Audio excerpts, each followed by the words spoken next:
Dangerous B? Yo, what up? What's up, Dangerous B? What's up? What's up? I'm back. I You told you back. I'd be Welcome back. back, Dangerous B. How does it feel Thanks to for be back? having me back.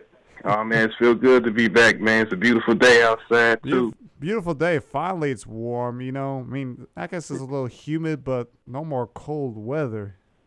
Right, yeah. Yeah, so how you doing today, Dangerous B? Man, I'm doing good, man. I'm feeling good, doing good. You know what I'm saying? Trying to maintain, doing my thing and grinding, Yeah, it's straight up hustling. straight up. Yeah, and of course, when we mean hustle, we don't mean standing around the street corners and all that. We mean going out there, working hard until where you want to be. You're at where you want Right. to be. Yeah. Yeah, exactly. Yeah. So, we have a little special talk today, but first, you have a song for us. Song's called "Quittin'," right? Yeah, quitting. Yeah. And why did you write this song? I wrote this song to inspire myself and inspire everybody. That's basically the song is saying that don't let nobody punk you out your dreams. Like when somebody tell you can't do something, you don't sit there and say, you know what, you're right. Nah, man, quitting's for Yeah. I can't say it on the air, but this is the radio version. The radio But if you version. wanna hear, but if you want to hear that hardcore version, you got to go onto my YouTube channel. You got to make this video go viral. It's going to inspire the whole hood and everybody in the world, you dig? Yeah, I dig that. Inspire the whole shop, inspire the whole world. And I think this really needs to inspire the shy, but since we're still stuck with this drill music, Right. So, we need something new, and I think this is something new. Yeah. Yeah, right now, here it is, "Quittin'" by the one and only Dangerous B. Yeah. Okay, here it goes.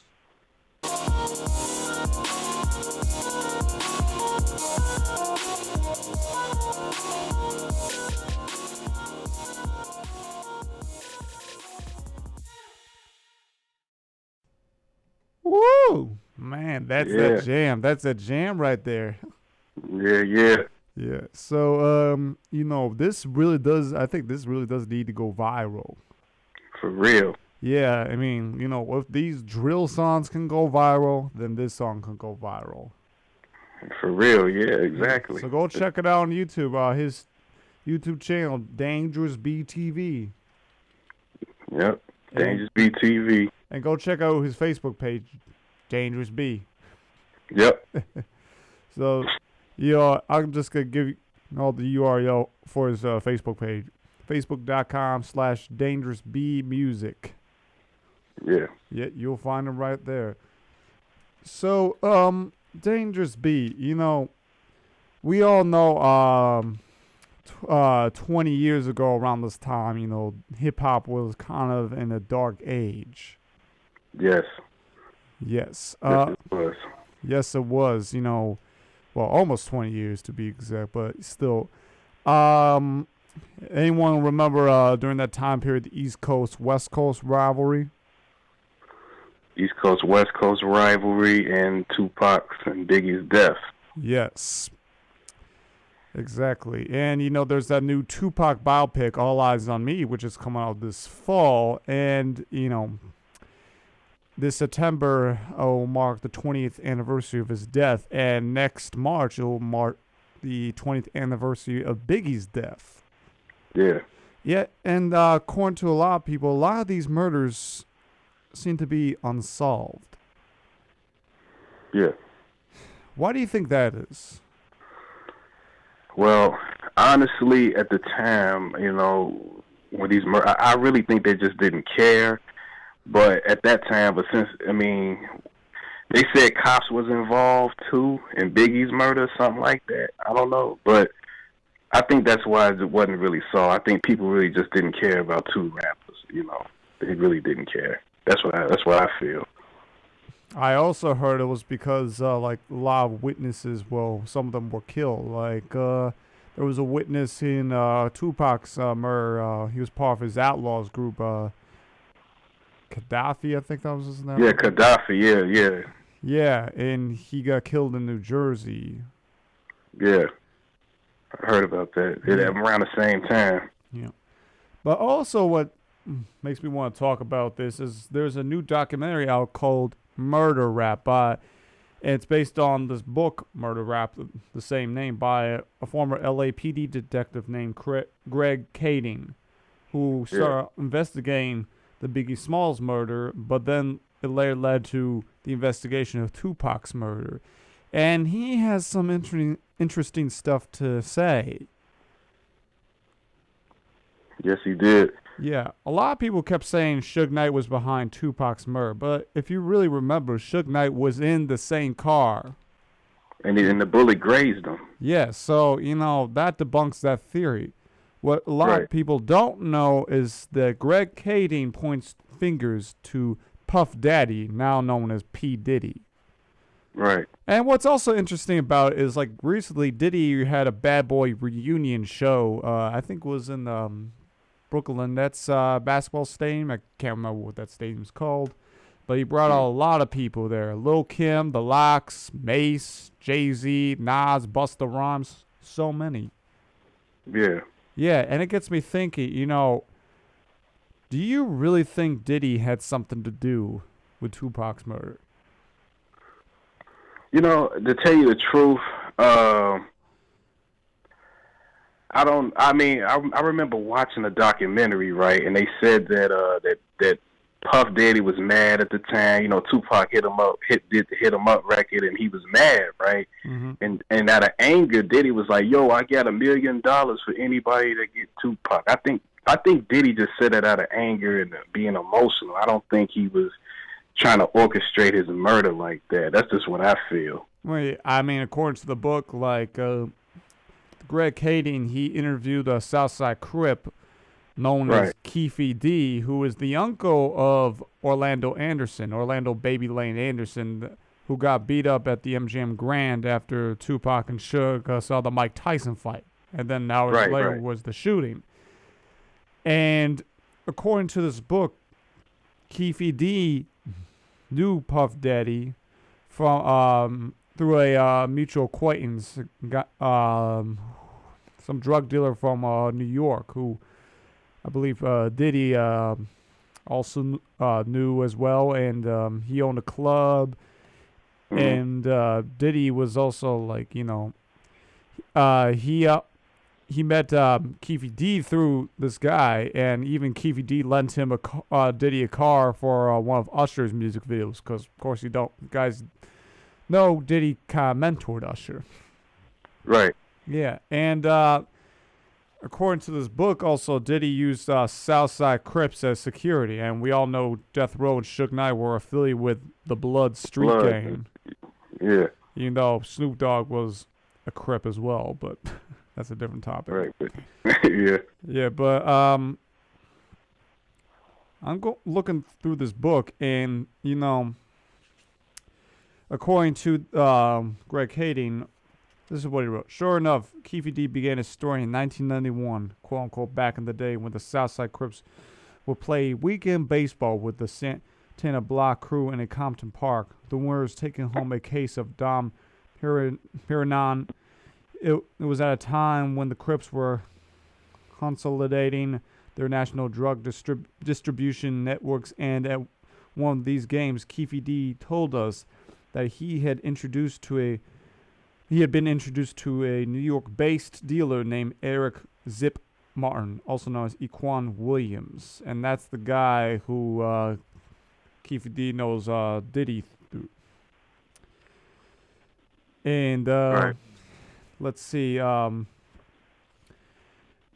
Moving on, he says, we believe that Puffy had used Crips as a security for the Southern California leg of his 1995 Summer Jam tour.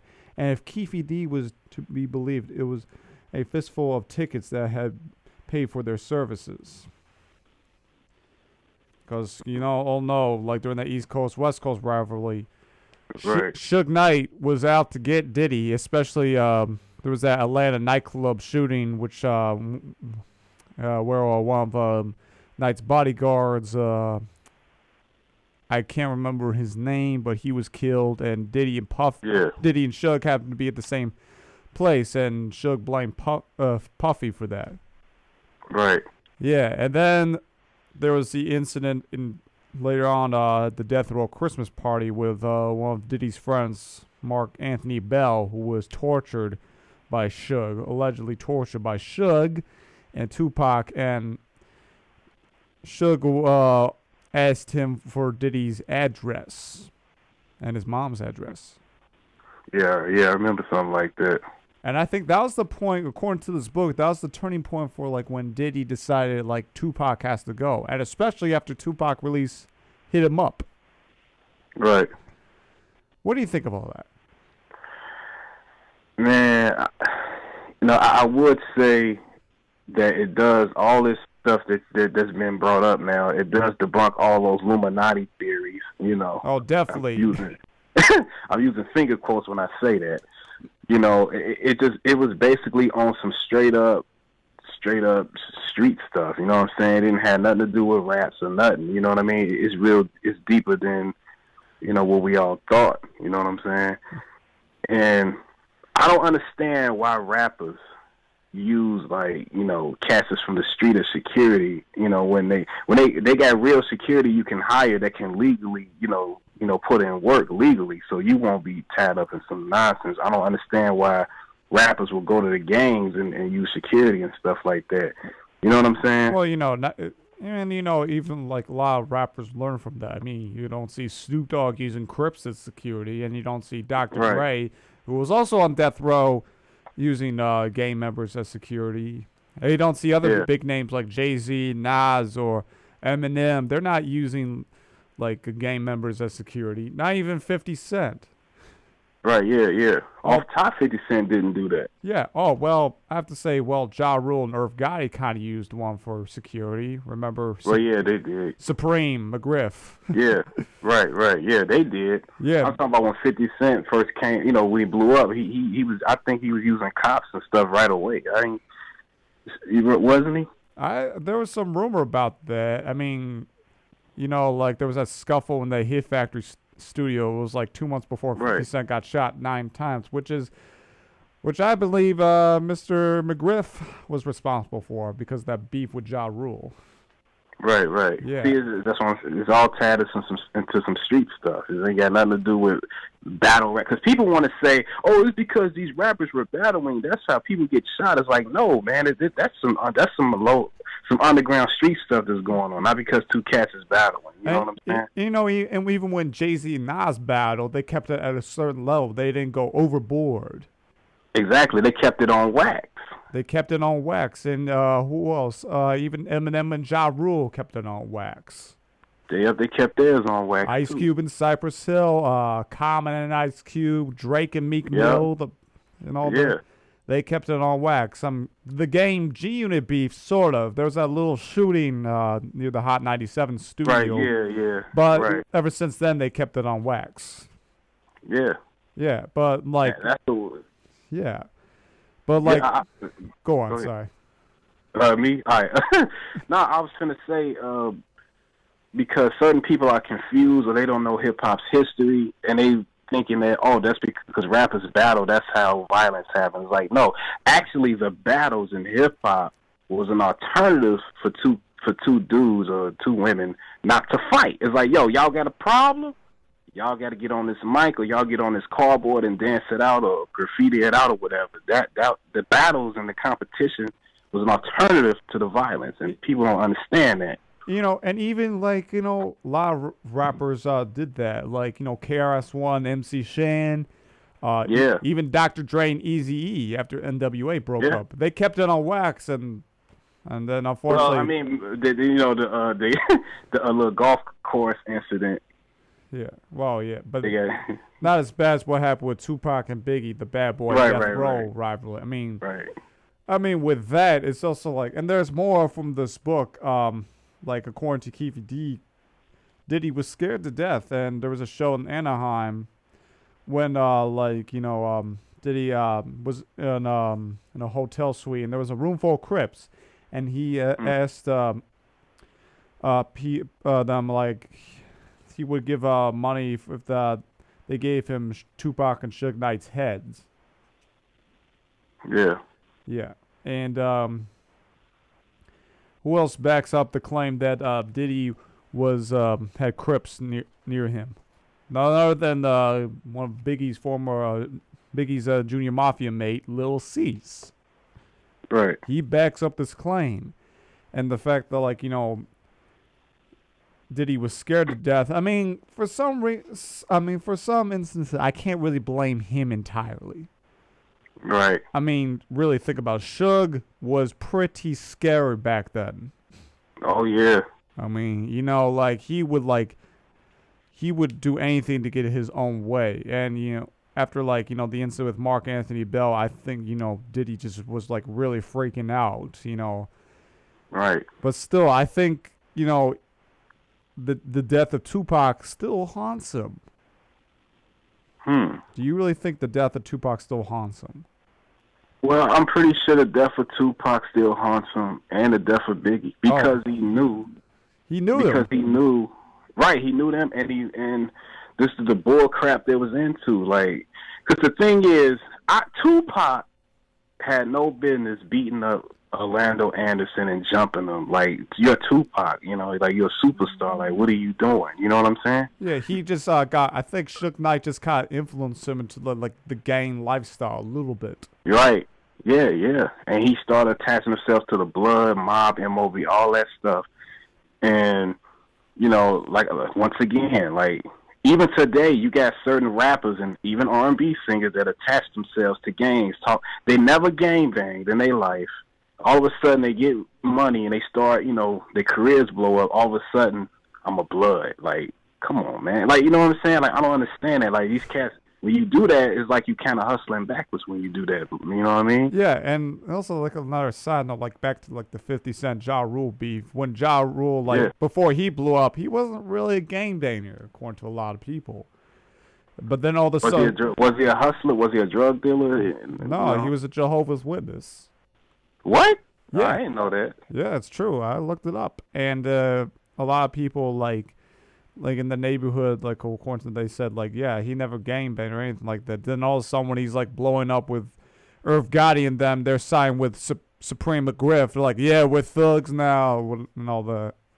Right? They give him what they call. I forget. Somebody said this. I think 50 Cent said this. He said, "Okay, you call yourself a murderer. Now you need murderers around you to make it believable." You know what I'm saying? So. That it's just important just to be yourself, man. Yeah. And honestly, that's why I respect rappers like J. Cole and Kendrick Lamar. They ain't trying to portray something they're not. They're just who they are, Exactly. Even rappers like, Nelly, he portrayed who he was, at least. Yeah. And even Wu-Tang did that, Bone Thugs, Common, The Roots, Mos Def. Yeah. They all did. Yeah. And they were all successful. See, in the 90s, right, it was this thing where everybody, if you was rapping in the 90s, it's everybody had to be a gangster or something. You had to be affiliated with some gangster. You got to be a gangster. You're a gangster. You're a gangster. This is gangster. Everybody's a gangster in the 90s. You know what I'm saying? Yeah. If you're not a gangster in the 90s, then you ain't nothing. You know what I mean? But, of course, hip-hop has flipped it. You know what I'm saying? Now it's more just be who you be. Because of people like Kanye and all that. Kanye changed the game for that. If it weren't for Kanye, it would be no Drakes, Kendricks, and none of this. You wouldn't be able to be who you are. You dig? Yeah. So Kanye West is the vocal point of that. You know what I'm saying? Because Kanye West struggled. Man, he got to be some, a gangster and this and that. But it's he just kept on doing his own thing, and it just exploded. Because at the time, people were just tired of whole, okay, you're a gangster, you're a gangster, you're a gangster, you're a gangster. Oh, Kanye, oh, you're a college dropout? It's different, you dig? It's it's a breath of fresh air, you know what I mean? Yeah, and it's not just Lupe Fiasco. He was never a gangster. Lupe, the whole wave, yeah. Yeah. You don't have to, nowadays, you being gangster in hip-hop nowadays is kind of on a low level now. You don't have to be some hardcore gangster to be a successful rapper. If you look at the success rappers that selling records, they're not on that gangster tip. Yeah, You exactly. know? And I think that's why like a lot of people nowadays. I mean, I don't know about these drill artists, but a lot of rappers when they beef, they take notes from the East Coast West Coast rivalry. They said we don't want to be like this. No, Right. that's why with the Jay-Z and Nas beef, there was no like violence. It was just on record. Just on wax. Keep it all on wax. It was, I mean, they beef for something silly, but still, it was on wax. It made for a good, entertaining hip hop beef. Yeah. A battle. And now look at them. Now they're like best buddies. Yeah, they working together. That's how you supposed to do it. You know what I'm saying? Like, and then people, if you notice in hip hop, if you beefing with a rapper, right? Mm-hmm. Yeah. If you're beefing with a rapper, like you have to really like be careful. You have to keep it on wax. Yes, come up with good insults, but never start some violence. Right. Yeah. Yeah, and that's the problem with a lot of drill artists nowadays. Like remember the Chief Keef Lil JoJo beef? Yeah. Yeah. Look what happened.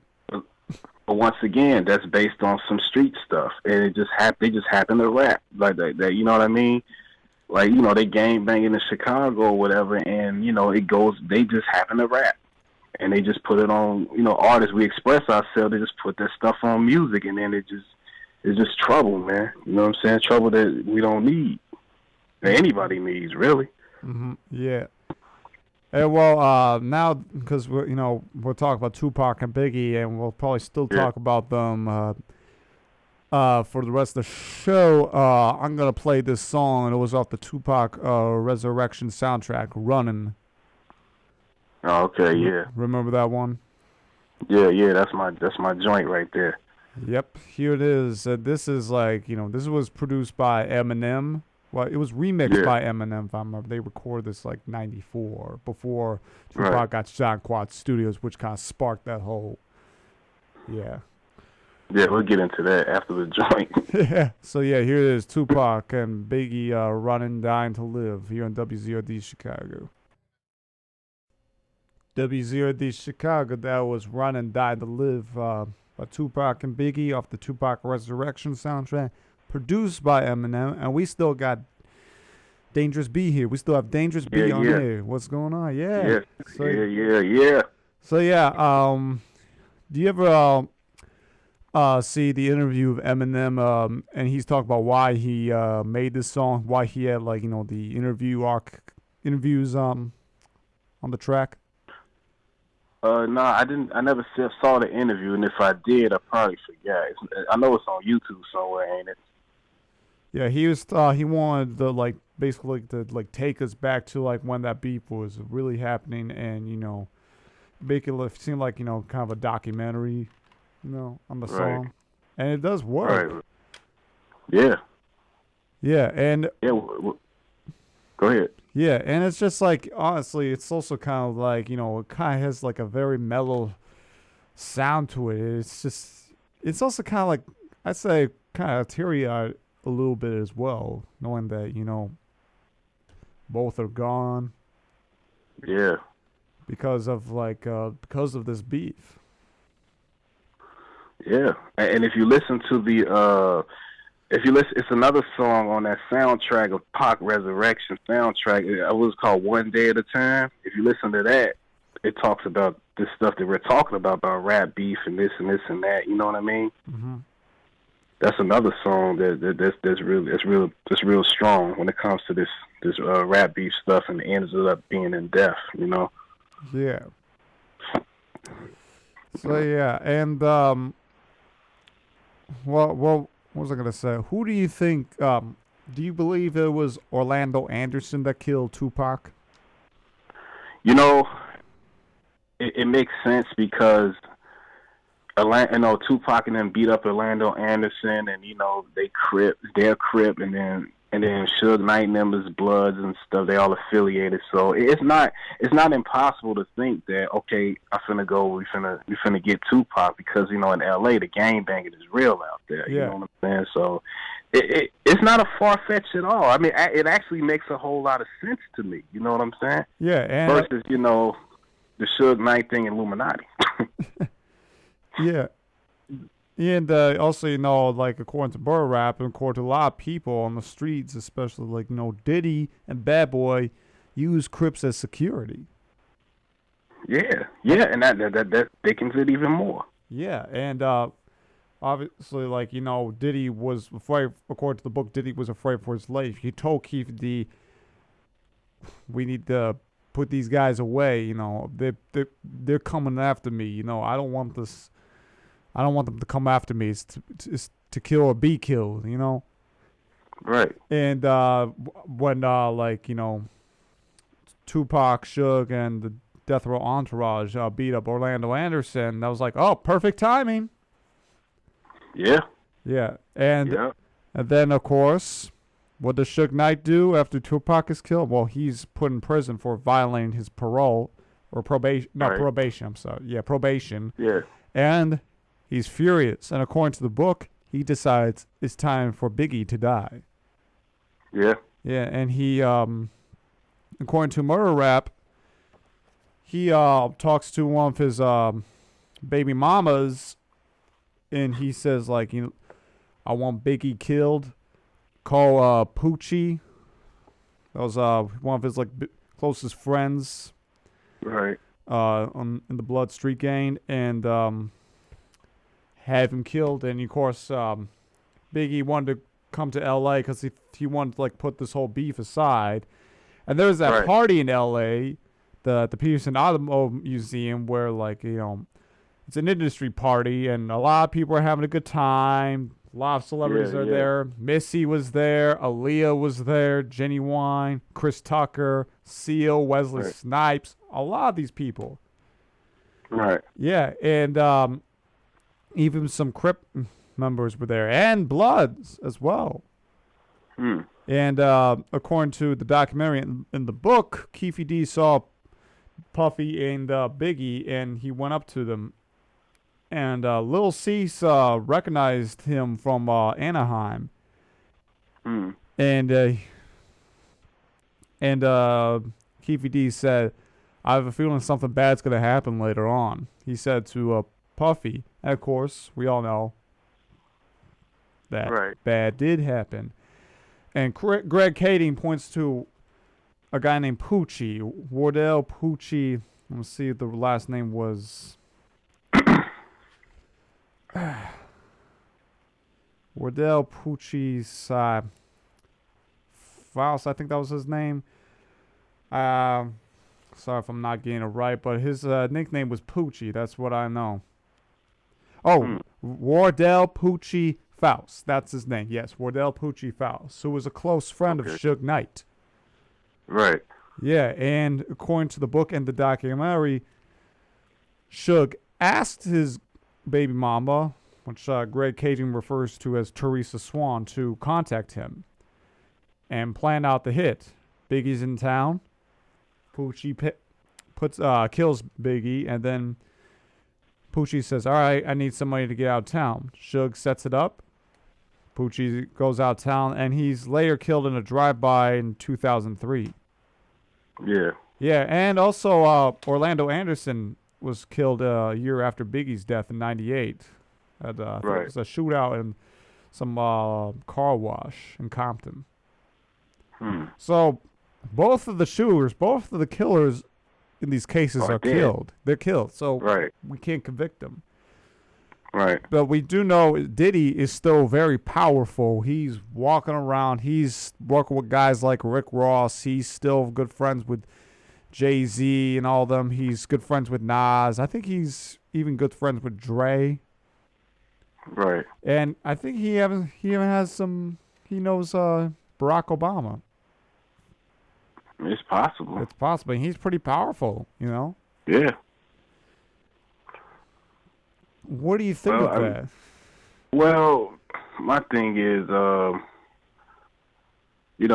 far as Biggie's death, Suge Knight ordering the hit that, because he was mad that Pac died and this and that and the third, that makes sense. And like you said, the shooters are dead. So, but as far as Diddy, like I said, like you said, you can't really blame him too much. I don't think Diddy had his hands all in it like that. You know what I'm saying? As far as getting Tupac killed, I just think the whole Orlando Anderson thing really sparked it off. Yes, Diddy probably said some things out of emotion, saying I want Tupac in Biggie's head out of fear and emotion. And then boom, here come the Orlando Anderson situation, and then that would lead to Tupac's death. That's what I think. I don't think Diddy was trying to like mastermind and try to kill Tupac. I don't think Diddy did that. I don't think he did that like that. You know what I mean? That's just how I feel. How I feel about it, I think he just did it out of fear. Because, like we said earlier, Suge Knight was really out to get him. I mean, this guy was accused, like, a lot of people saw, said, you know, this guy beat up Eazy-E to get Dr. Dre out of his contract from Ruthless.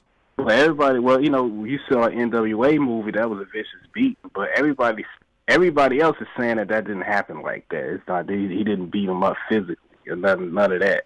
Yeah. You know, that's another mystery in hip-hop. Yeah. But, you know, he was pretty ruthless, and he's in jail right now for that hit and run that happened last year. Right. But, you know, like, it's just kind of like it's really interesting just, like, to see, like, how these two people, like, the CEOs of Bad Boy and Death Row are still alive. But the biggest stars and the shooters for the killings are dead. Yeah. It's just interesting. Yeah, it is. Yeah. You know, do you think, I mean, let me ask you something. Like, do you think that that Biggie and Puffy went to LA too soon? You think they should have just at least waited out a year or so? I think they did. Even Biggie's mother, she was fearful about it. Yeah. Like, she did not want him going out there because, you know, this was like 6 months after Tupac was killed, and of course a lot of people like were out to get Biggie, like Suge Knight, and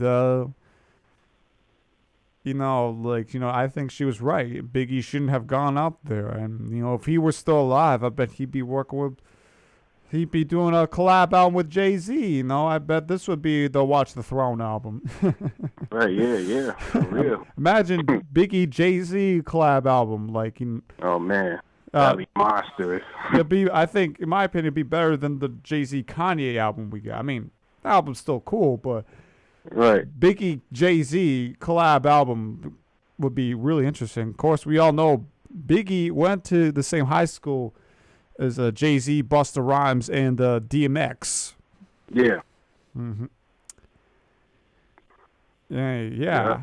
I bet maybe he'd be part of maybe the Murder Inc. crew. You know, like with Jay-Z, Ja Rule, and DMX. Yeah. Yeah, and I think if Tupac would have lived, I think he would have been a prominent actor. He definitely would have been. There were talks I heard. I think George Lucas wanted him in the Star Wars prequels. He wanted him to play, you know, Mace Windu, who, of course, Samuel Jackson played. Right, yeah, see? Yeah. And I also heard that Tupac's supposed to be Jody and Baby Boy. Oh, yeah. I heard that, yeah. Of course, I went to Tyrese Gibson, and they did play Hail Mary. Yeah, see, that's what I'm saying, like an homage to him, yeah. Mm-hmm. And, you know, we still, a lot of people still look up to Tupac and Biggie's heroes. You know?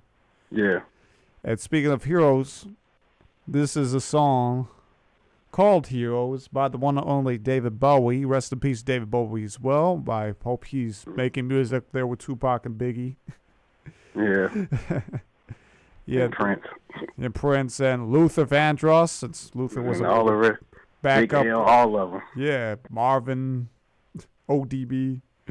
Yeah. So yeah, here it is, Heroes by David Bowie on WZRD. And Fight Dog. Right. Yeah, we can go on. Here is Heroes by David Bowie. Yeah, WZRD Chicago. That was David Bowie, because we can be heroes. Yes, we can. Yes, and we still have Dangerous B on the air. Yeah. Mm-hmm. So yeah, what do you think of that song? I think it's a good song and inspiring song. You know, anybody could be a hero. You know what I'm saying? Like, it's a dope song. Hmm. And of course, 2pac and Biggie are already heroes. Yes, Hmm. but I got a question. If they never died, do you think they'll be getting? I mean, if they never died, do you think hip hop will still be the same? I mean, I don't I know. think it's. You know what? I think it still be the same because you still got legends that's still alive, and you know what I'm saying. I I think mean, it probably Jay-Z, still be Nas are still alive. right. So Wu-Tang's still alive. Snoop Dogg's still yeah, alive. right.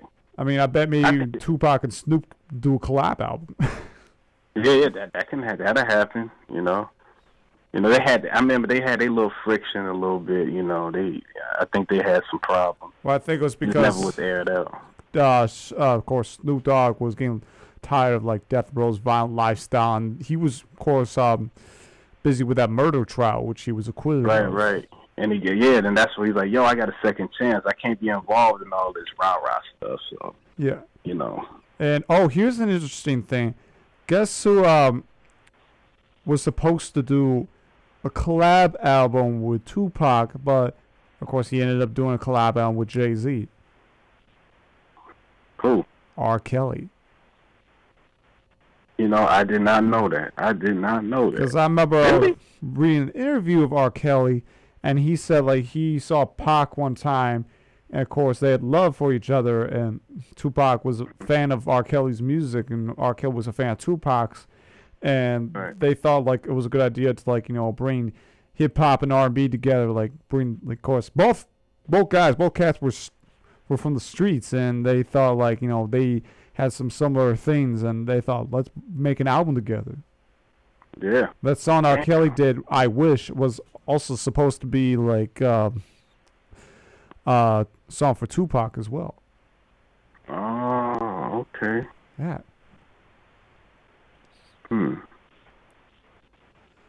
Wow, I didn't know that. I didn't know that was from the crack. I did not know. Yeah. Of course, dope. we all know R. Kelly and Jay-Z did that Best of Both Worlds album, which didn't do well. Yeah. Yeah. And I guess what else would have happened? Well, maybe 2pac and Eminem would work together. Oh yeah, that definitely would have happened. They would have been over there in the scope. Some things definitely would have popped off with them too. Mm-hmm. And would Death Row still be around today? I don't know. Possibly. If Death Row wasn't on that dummy, then yeah. Yeah. I mean, Suge Knight wasn't so ruthless. Right. Of course, we all know Bad Boy's still around. I mean, even after Biggie's death, Bad Boy had Mace on there and Shine Yeah. and the Locks. Yeah. Mm-hmm. Speaking of the Locks, they did a tribute to Biggie. We'll always love Big Papa. Oh yeah. Yeah, remember that one? We're about to play that right now. You're in WZRD Chicago. Whoop. We had a little malfunction right there. It's that one rapper started to speak, but yeah. For some reason it just like froze, but fix that later. But yeah, that was the song about the Locks. We'll always love Big Papa. Yeah. Yeah, it's a very emotional song. I love that little chorus right there. We'll always love Big Papa. And for anyone who doesn't know, guess who was in the Locks? Jadakiss. Yep. Mm-hmm. I think that guy's really underrated. Oh yeah. For real. Yeah. But that's a different talk. Yeah. A lot of people don't know, like, Jadakiss and Biggie, they had a really good relationship. Yeah. Because, Locks was signed to Bad Boy. And they were stunned by his death. Yeah. And, well, they're not the only ones who have a tribute song. There's also the one and only Naughty by Nature. And we all know Tretch was good friends with 2pac. Right. Yeah. And this is the song Mourn You Till I Join You by Naughty by Nature here, the Wizard. Yeah, WZRD Chicago. We still have Dangerous B on the air. Yeah, what's up? Yeah, that Still here. was Naughty by Nature. More you till I join you. Man, it got me thinking about, my cousin that just was killed and just passed, and, I got to go to the lab and do a tribute song for him, but to me, I feel like it's too soon, you know what I'm saying? Like, it's too hard for me to do that right now. Maybe about a year from now, I'll probably do something like that. You dig? Yeah, I dig, But yeah, when that's out, we'll play it on the air. Yeah. Yeah.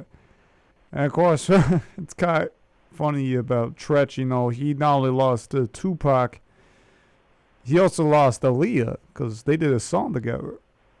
Oh, yeah. Yeah, off the 1 in a Million album. I think it was A Girl Like You. Yeah. Yeah. It's just wow.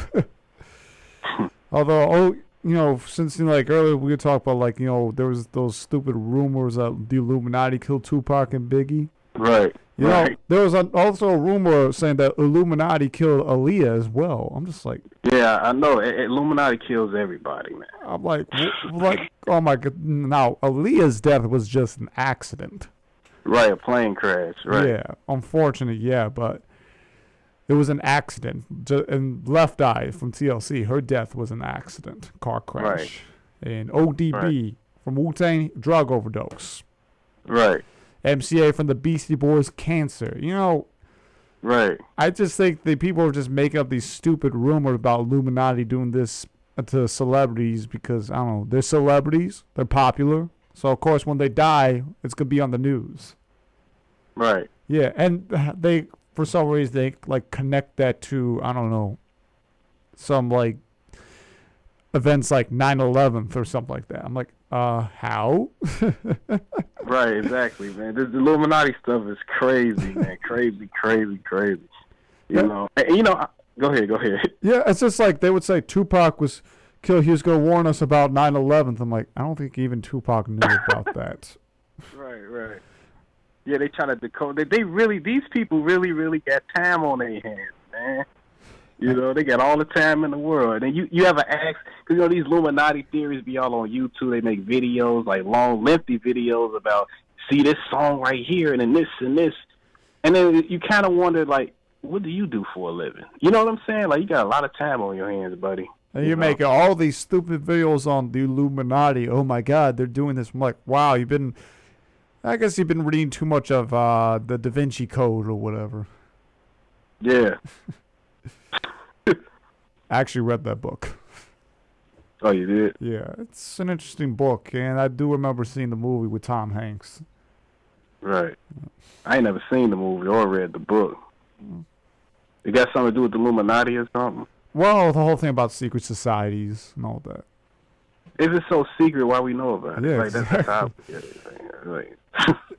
It's just, wow. I don't know. I don't know what to think of this half the time. I think it's designed to discourage people. Mm-hmm.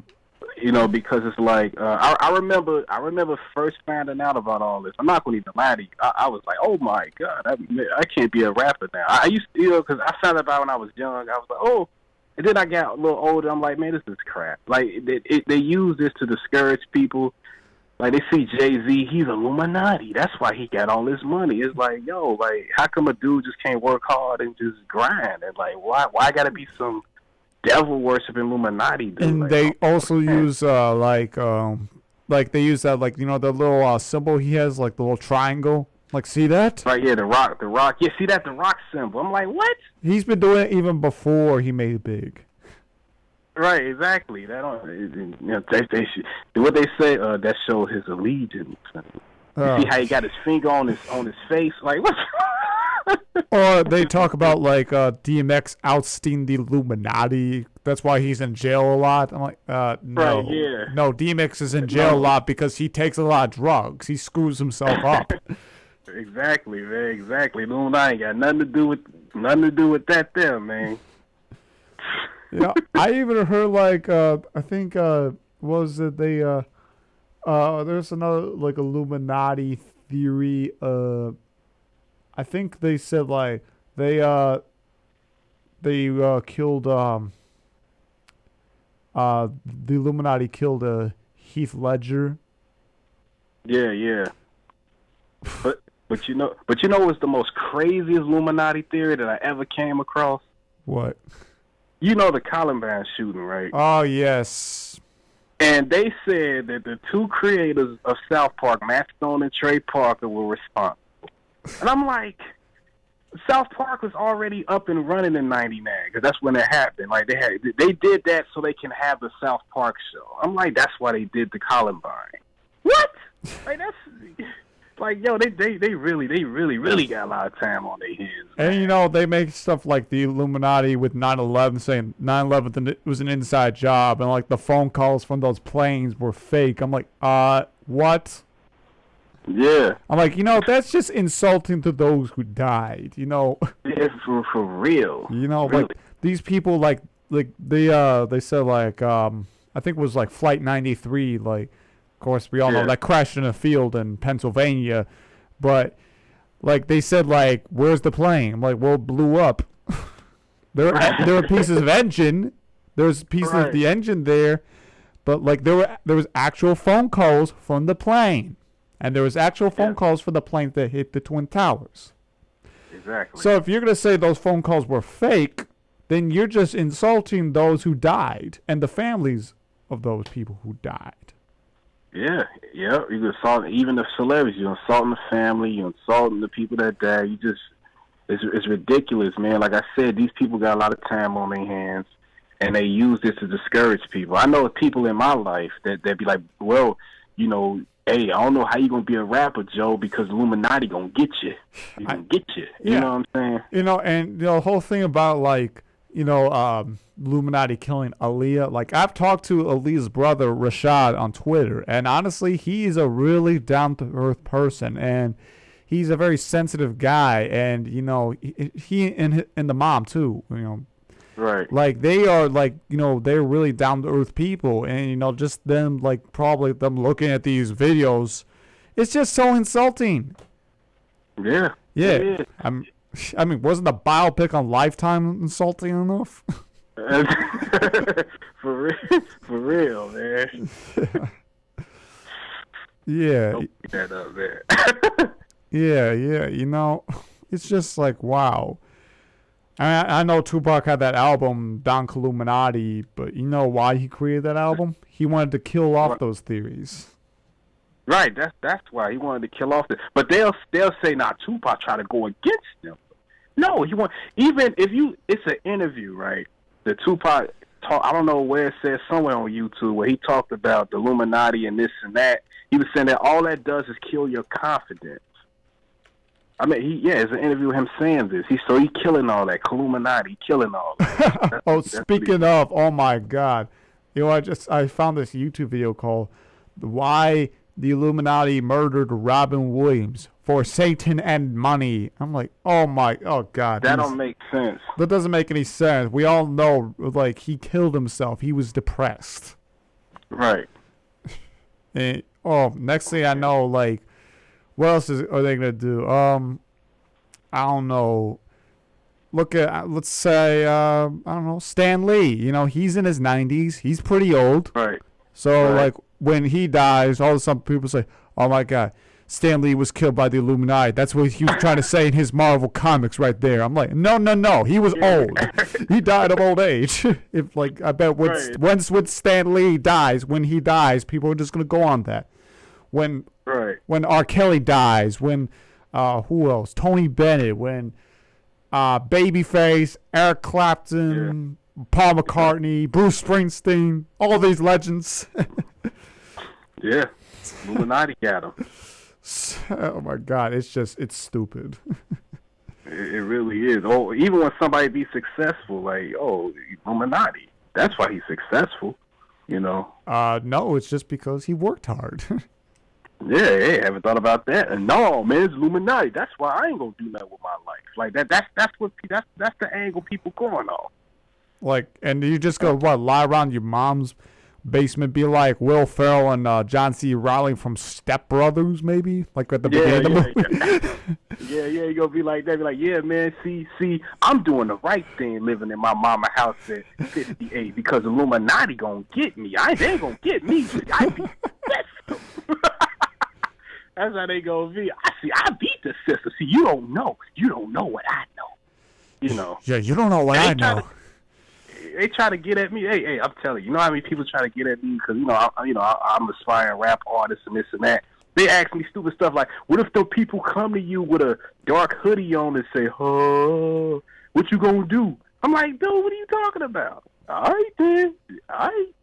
The song comes with a dark hoodie. I'm like, that's just life. There are a lot of people like that on the streets who are like that. Yeah.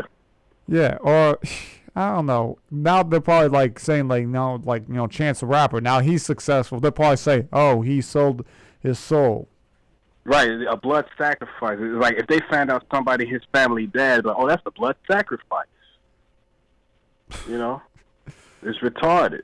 It is. Stop it. And there's no logic. They connect these celebrities' deaths. They try to connect them to like 9/11 or Al Qaeda, ISIS. Right, Al Qaeda, ISIS. I'm like, what? Like, what are you talking about? They have nothing to do with each other. Although, here's an interesting thing: Whitney Houston and Osama bin Laden. Osama bin Laden actually had a crush on Whitney Houston. This is actually a true story. Really? Yeah.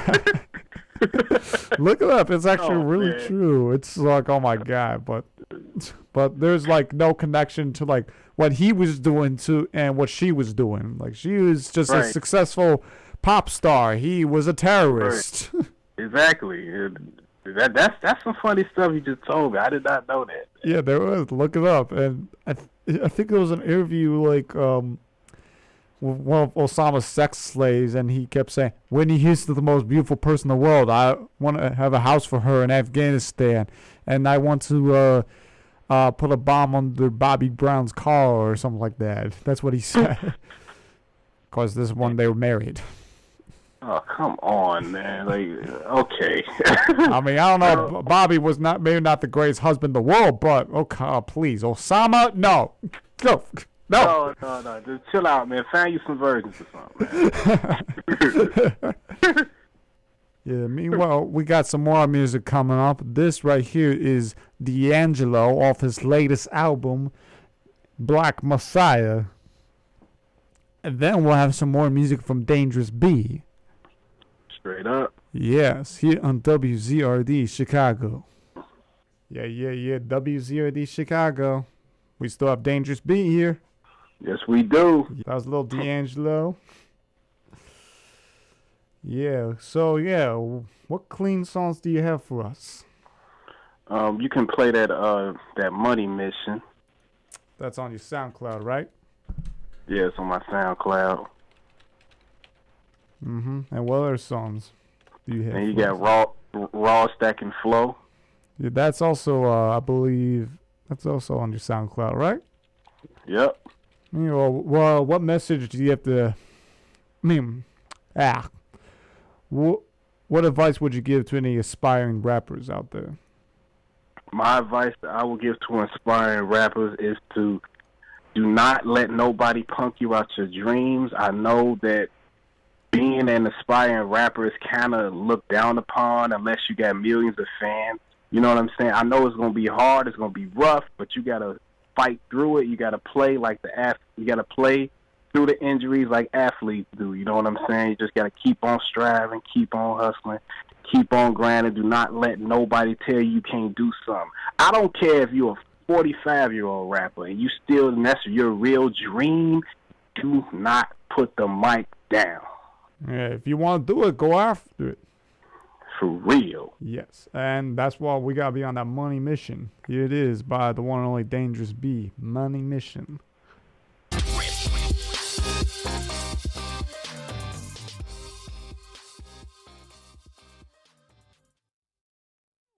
Yeah, you are on that money mission. Straight up. Everybody got to be on it. Yeah, I got to make that money. In the legal way, though. Yeah. Yeah, don't be like showing thousands of dollars on Facebook and then you're begging on the streets for money. Right. No, don't front, man. Don't front, man. Don't front. Yeah. So got any other new songs you're working on right now? Yeah, man. I'm working on a few new joints right now. You know what I'm saying? A lot of the joints, you know, it's not ready to be radio ready yet. You know, but I'm working on a few joints. Got music videos coming out. Matter of fact, this summer I'll be working on the music video to "Do Your Dance." You know what I'm saying? Which is another song you could play on there. You know what I mean? You know, my music is versatile. You know, I can talk about the struggle in the streets and getting money, and I can talk about, you know, having fun and partying, and then being lyrical and flipping my words and stuff like that. You know what I mean? Well, just doing whatever I want to do. Versatile, you know. And you say we can play "Do Your Dance" on the air? Yeah. Except for the fifth verse. Only word I say is the A word. You know. Oh yeah, that's allowed. You can play the whole thing then. It's just the A word. Okay, cool. What else you could say? What else did you say we can play on there? Ross that can flow? Ross that can flow, yeah. Yeah, that's right after "Do Your Dance." Okay. So here it is. "Do Your Dance" with Ross that can flow by the one and only Dangerous B. Let's get it. Let's get it on. Here it is. Dangerous B, "Do Your Dance" and Ross that can flow here on The Wizard.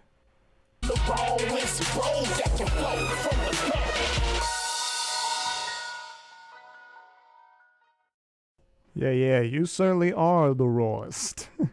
Yeah, thanks, man. I appreciate it. Yeah, hey, thank you for your time, Dangerous B. It was a nice talk. Yeah, real nice talk, man. Thank you for having me. Mm-hmm. And, you know, anyone who wants to start like a hip-hop beef, just remember, you have to keep it on wax. Keep it on wax. Keep it on wax. Keep it in the rhymes. Yeah, keep it on the record. No violence. Yes, put these guns down, man. Rest in peace to my cousin Elijah. Yes, rest in peace to him. And once you get that tribute song done, we'll get it on air. All right, man. All right, thank you for having us. Thank you. Thank you for Thank you calling for in. having me. Yeah. Yeah. Hey, remember, y'all hit up my YouTube channel and y'all check y'all make that quitting go viral, y'all. It's on my YouTube channel, Dangerous Beat TV at YouTube.com. Check me out. Make it go viral. Quint is for, and I'm not gonna say the word, but you know, once you find that YouTube video, you know what I'm talking about. Exactly. Yes. Thanks for calling in, Dangerous B. All right. Thank you. All right.